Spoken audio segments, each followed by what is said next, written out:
Good morning everyone. This is Chandrakala. Today we will see second section of chapter number 3, that is Newton's first law and inertia.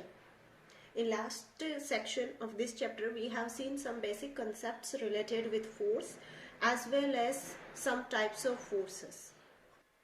So our concepts starts from the fact that in our daily life we experience that if a body is at rest and if we want to take it to motion, we have to apply a force on it. Similarly, if a body is in motion, then we have to apply a force to take it to rest. This we have seen in our last sections also, that if you want to take a body from rest to motion, you have to apply a force. Similarly, if you want to take a body from motion to rest, then also you have to apply a force in opposite direction. But along with that, our practical experiences also tell us that if you want to continue for continuous motion of a body, also we need a force. That means if any particular object, suppose a bicycle is moving on a road, it is moving, or you are able to move that bicycle because you are paddling on it. As soon as you will stop paddling, your cycle will also stop. Similarly, if a ball is moving in a particular direction, if you will remove that external force which you are applying on the ball, then its velocity decreases and finally it stops. That means not only to change the state of a body, but also to keep that body continuously in motion, we need one external force. Initially, these concepts were considered to be true and same concept used to be taught also. But later, Galileo said that it is not true.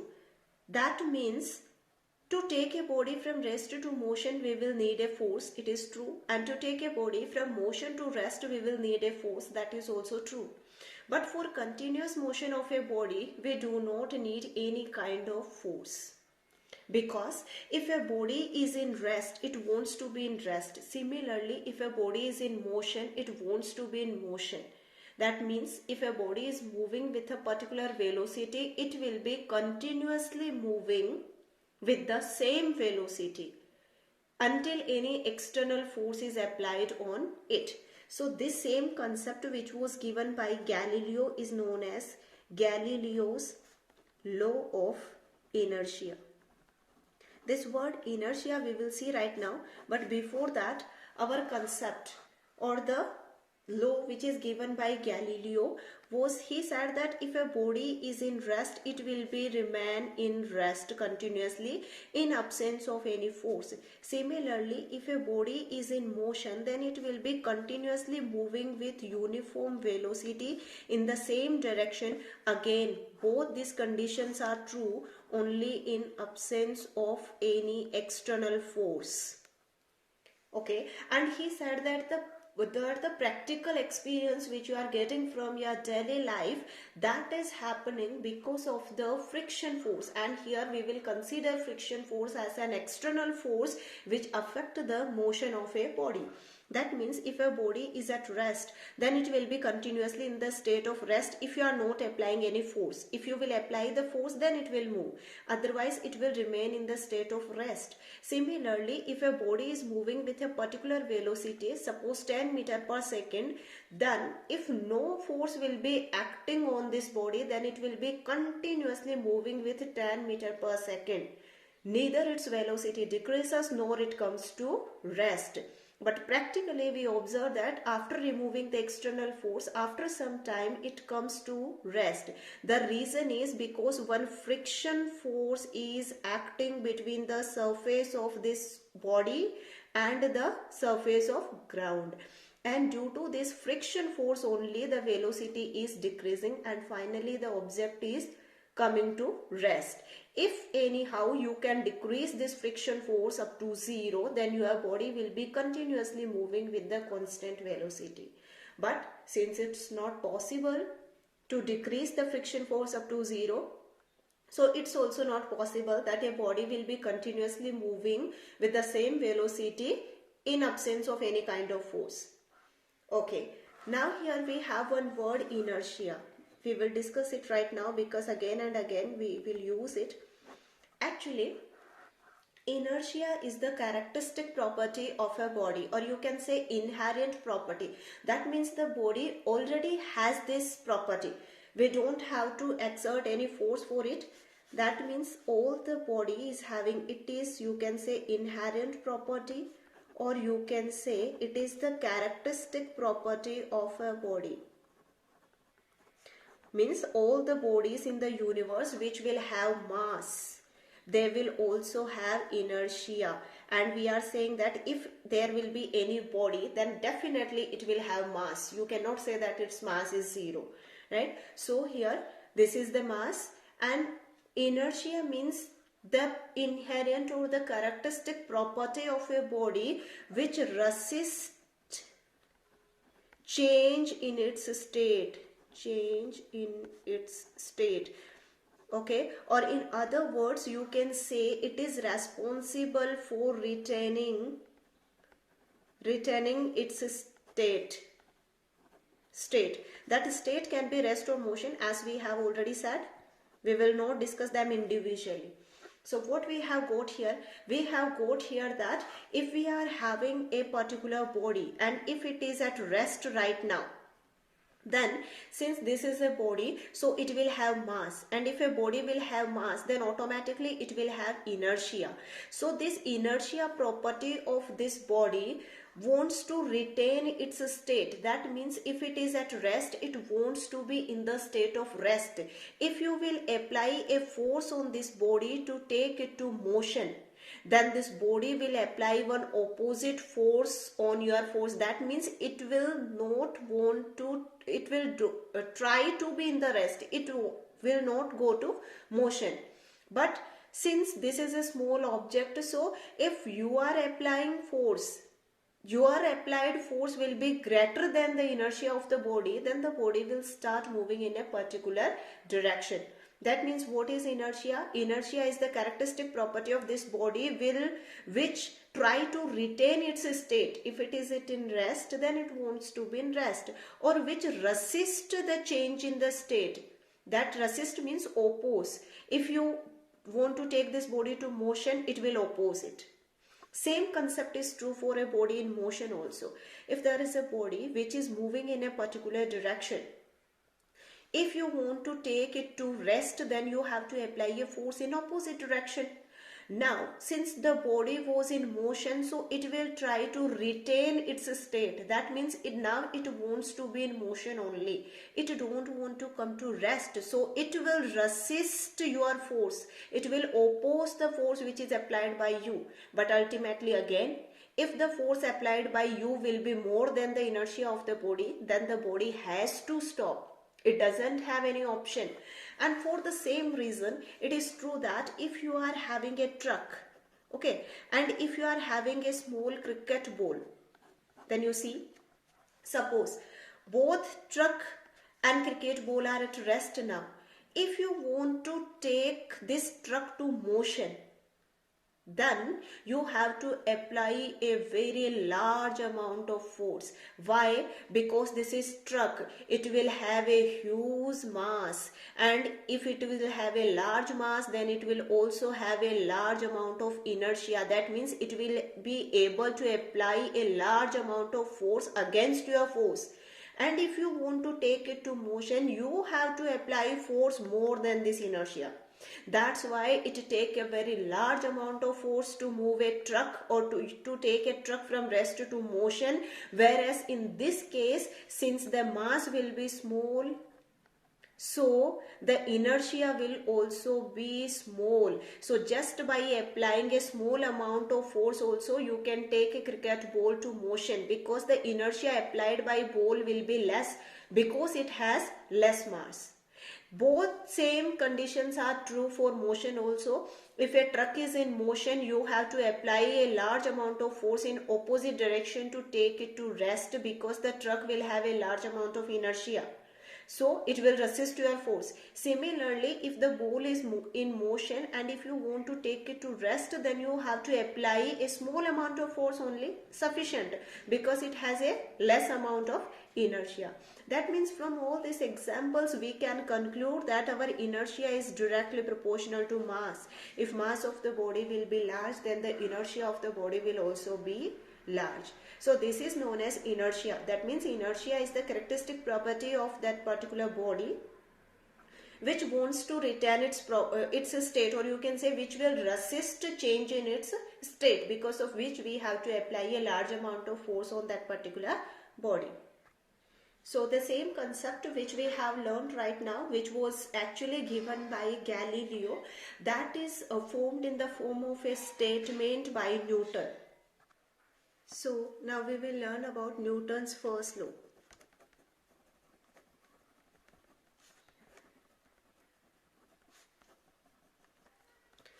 Since the concept was already given by Galileo, so it is known as Galileo's law of inertia, but later it was formed in the form of a statement as well as verified by Newton, so it is known as Newton's first law of motion. And nothing there is for learning, same things which the Galileo said, that if a body is in rest, it will be in the form of, it will remain in the state of rest, and if it is in motion, it will remain in the state of motion in absence of any external force. So the rest and motion state of a body does not change by itself.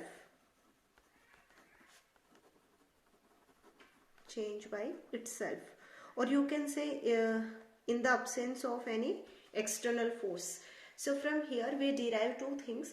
The first thing is definition of inertia, which we have already learned, that inertia, this Newton's first law give us two things. One is the definition of inertia, which states that the body has an inherent property which due to which it retain its state, or you can say which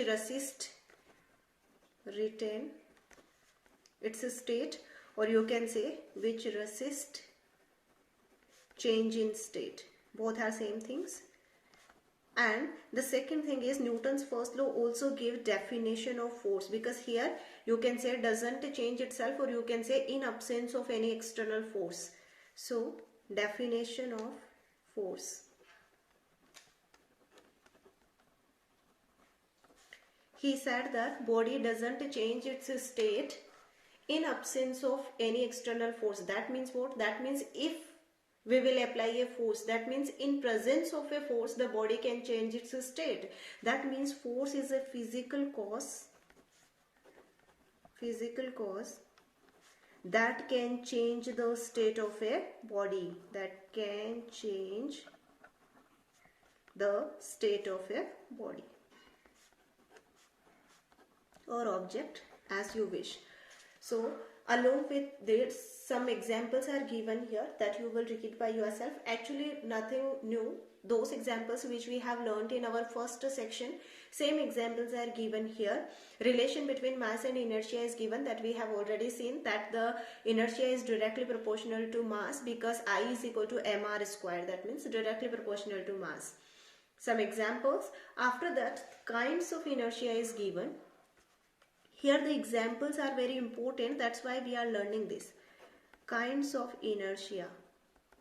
There are two kinds of inertia. Since here we are talking about two kinds of motions, so that means two kinds of inertia. That means inertia of rest and inertia of motion. Inertia of motion. As the name indicates, inertia of rest means the body is right now already at rest. So now it want to be in the state of rest only, it don't want to come to motion. Similarly, inertia of motion means the body is already in motion, but now it don't want to come to rest. That is inertia of motion. Some examples are given. These examples are very important. Actually it is a theoretical portion, so you have to read it by yourself, but still I will make a reading for you. So here first we will see the examples of inertia of rest.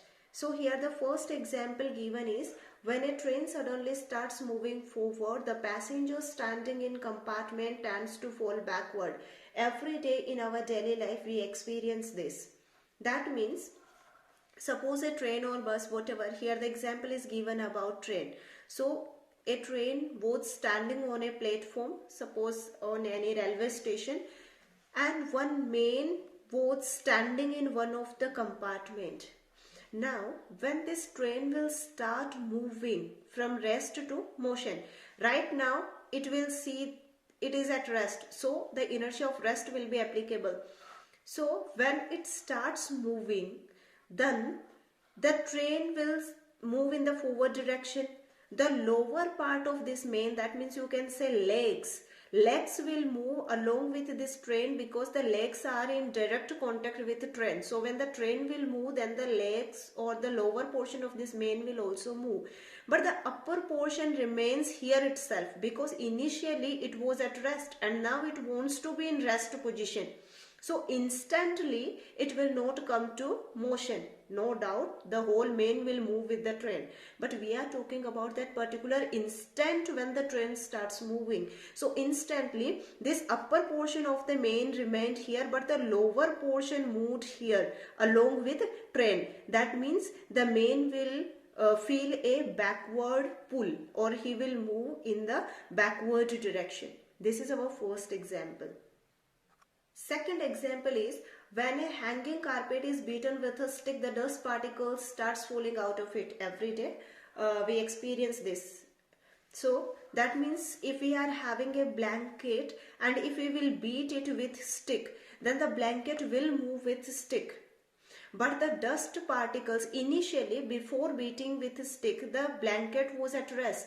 So the dust particles inside it were also at rest. So when you applied stick on it, or when you have beaten the blanket with stick, then along with the stick this blanket will move in a particular direction, but those dust particles which were not able to move along with blanket, which were not able to move along with this blanket because initially they were at rest along with this blanket. So now they want to be in the state of rest. Instantly they cannot acquire motion.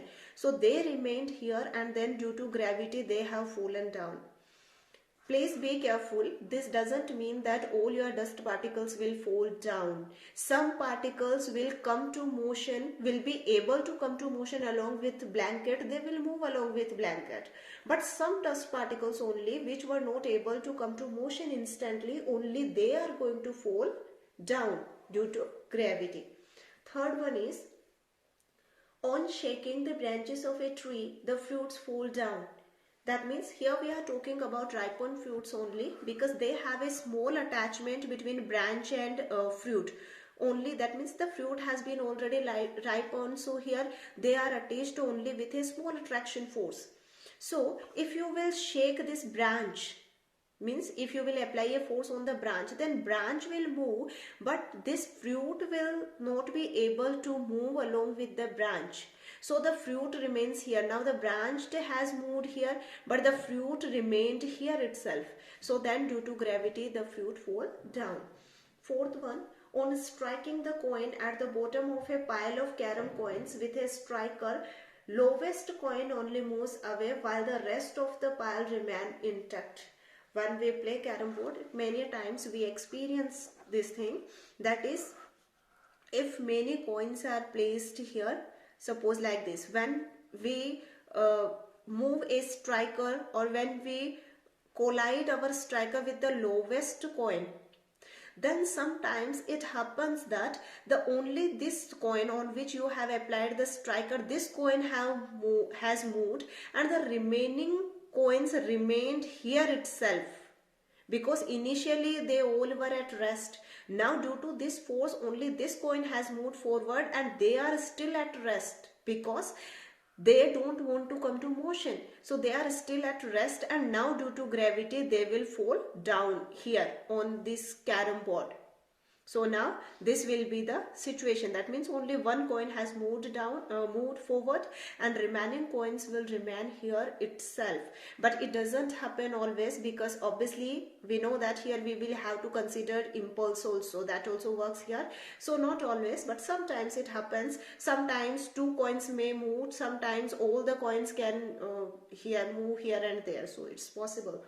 Fifth one is, When a smooth card placed over the mouth of a tumbler is flicked sharply in the horizontal direction, the card flies away but the coin kept over the card falls into the tumbler. That means you can take any container or glass or whatever you want. So if we will take a glass and if we will put a hard paper on it, hard paper means just like a hard drawing sheet like that. If we will put that paper here and if we will put one coin on this paper on the mouth of your container, whatever you have taken, glass. Now, if you will sharply apply a force on it, here also same your impulse work. So, if you will apply a force on this paper, then it happens sometimes that the paper had most of the times, because paper will be lighter than the coin.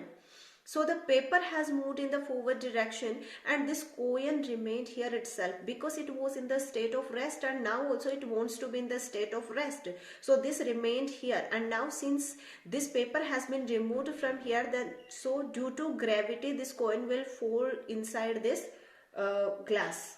This is our fifth example. Sixth example and last example is when a corridor train starts suddenly, the sliding doors of some compartments may open. This is actually the example of both motion and inertia. That means if it is moving, then it can shut down also. Same thing. So here the concept is about sliding doors, not only in the trains but in your school bus also you have observed it, that suddenly when the bus starts moving, then door opens sometime suddenly. That happens because those sliding doors is having one boundary, okay, to shut down the door. And those boundaries, you see, when the bus or train, whatever you say, when it will start moving from rest, then initially the bus was at rest, the doors and this last portion, or you can say this sliding portion of the doors, were also in the rest position. Now when the bus suddenly starts moving, then this portion of the door was able to move. That means it comes to motion, but these doors actually could not come to motion at that particular instant. So the door remained here and the last portion of this door sliding, that reached here. That means there will be a gap between these two. That means you can say that the door has opened. This is the last example for this. Now we will see some examples for inertia of motion. The first example is a cyclist riding along a level road does not come to rest immediately after stops paddling. This we have already seen. That means suppose a person or a cyclist was riding on a bicycle. So we know that the cycle moves due to the paddling, that will move the rear wheel. It means we know that the rear wheel and the pedal will be attached with the help of a string, or you can say chain, toothed chain. So if you will apply the force on the pedal, then the wheels will move. But when it is moving, a level road means we want to say that friction is less and it is a smooth road. So when we want to stop it, then we will stop paddling. But as soon as we will stop paddling, the cycle will not stop. Firstly, its speed will decrease and finally it comes to rest. That means what? That means the cycle was in motion and now it don't want to come to rest. So it remains continuously in motion, but later due to friction force, its speed decreases and finally it stops. Second one, when a passenger jumps out of a moving train, he falls down. Yes, of course, because moving train, that means the train is in motion, train is moving. So the main inside this train is also moving. Train is in motion, that means main is also in motion. Now, if in moving train, suppose this is ground. So in moving train, if he will try to jump from here, then what happens? His body is in motion right now, right? And now as soon as he will jump on the ground, or as soon as his feet or legs will touch the ground, you see, ground is at rest. So his legs will come to rest, but his upper portion will be in motion. So the person will fall down on the ground. So obviously if you don't want to fall down, then you have to run for some distance just as you jump. Next one is, when a running car stops suddenly, the passenger tends to lean forward. It is just opposite to this one. This was from rest to motion, and now it is from motion to rest. Suppose any car or bus or train, whatever, it is moving in a particular direction. That means it is in motion. So the main sitting or standing in this car was also in motion. When suddenly the car stops, then the car will come to rest. So the lower portion of this mane, that is his legs, will also come to rest, but his upper portion is in motion and instantly it cannot come to rest. So his upper portion will move in this direction. That means it is somewhat like this. Legs are here, head is here. That means he will feel a push in the forward direction. Next one is, an athlete often runs before taking a long jump, because we know that he has to take a long jump, means he will try to jump as much as possible up to a larger height. So if he will run for some distance, then his body will come to motion, and suddenly when he stops, then he will feel a forward pull. Right here we have seen, right here also we have seen. That means when a body which was in motion, when suddenly it stops, it feel a forward push. So that means this push will help that person or athlete to move his body in the forward direction. That means it will help in taking a long jump. Next example is, a ball thrown vertically upward by a person in a moving train comes to his hands. That means, suppose there was a train or bus or whatever, a man was sitting here at some place. So when he throws a ball in the upward direction, then we know that first the ball will move in upward direction, then its velocity will decrease because it is moving against the gravity. Finally it will come to rest, then due to gravity it will move in downward direction. That means this whole process will take some time.